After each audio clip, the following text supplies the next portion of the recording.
Ngayong araw, nagluto ako ng tipid version ng lasagna. Kumuha ako ng kapirasong karning baka sa ref at ginayat ko ng maliliit dahil wala kaming stock ng giniling. At nilagyan ko na ng Italian seasoning. Ang Italian seasoning ang lagi kong ginagamit sa aking mga niluluto. Ayan, nung luto na ang karne, inilagay ko na rin ang sibuyas at ang bawang. At halu-haluin lamang ito until mag-golden brown.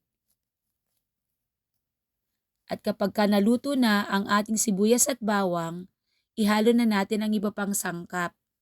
Ang iba pang sangkap na magpapalasa at magpapasarap sa ating lasagna. At yan, nakita ko na golden brown na ang ating karne, ang ating sibuyas at bawang, kaya ilalagay ko na ang carrots at ang ating bell pepper. Ang carrots na ginamit ko ay kalahati lamang ng medium size ng carrots na natira nung nagluto ako ng menudo at kalahati naman ng maliit na bell pepper na natira din nung nagluto rin ako ng menudo. Napakasarap sana kung maraming bell pepper ang ating ilalagay, pero nga tipid na version ang ating niluluto na lasagna, kaya lahat tipid pero hindi tipid sa lasa. Masarap pa rin ang kalalabasan nito. Nung naluto na ang ating carrots at ang ating bell pepper, inilagay ko na rin ang maliit na sachet ng tomato sauce. Maliit lang na tomato sauce ang ginamit ko, hindi spaghetti sauce. At yung natitira pang konti sa loob ng sachet ay nilagyan ko ng tubig at inilagay ko pa rin dito sa atin na niluluto. Yan na ang magsisilbing tubig natin. Konting-konti lang.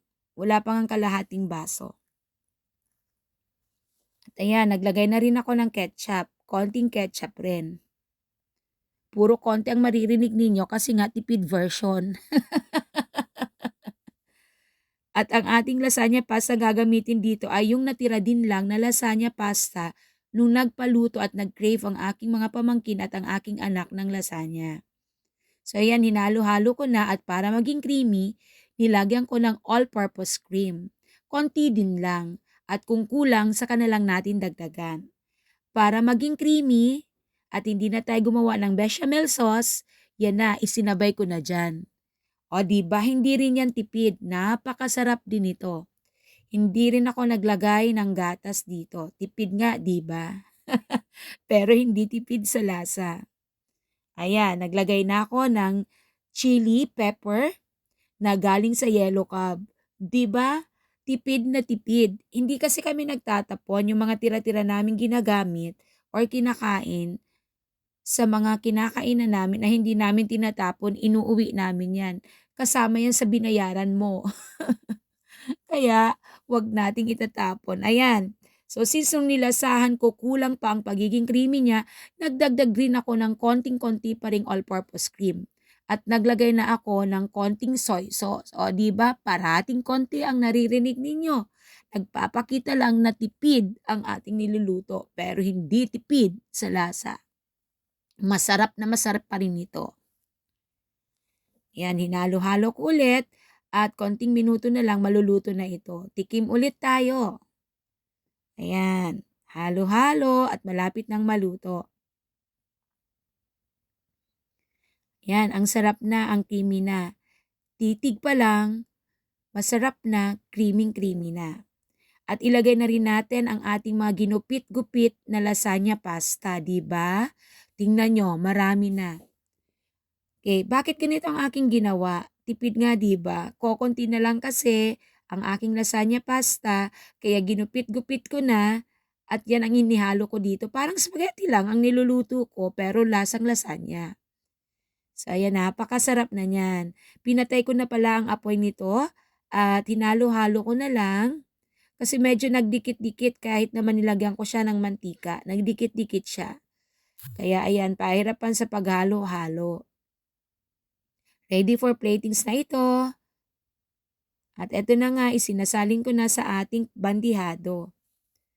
Ayan na, napakasarap nito, napakasarap ng amoy. Hayaan niyo muna ako ang umamoy at magluto na rin kayo para malasahan ninyo ang ganitong tipid version ng lasagna pero hindi tipid sa lasa. At ayan, nilalagyan na natin ng cheese para mas lalong maging creamy. Ayan po. At ready to tikim na, ready to kain na. At wala naman palang ibang kumain nito ang aking asawa. At pagdating na ng aking anak, na lalaki, na panganay, saka na lang siya kumain. Nandun kasi siya sa kanyang mga pinsan at nakipaglaro. Ayan, tikiman time na. Actually, hindi pala tikim eh. Lamon time na. Ayan. Sabayan natin ang aking asawa.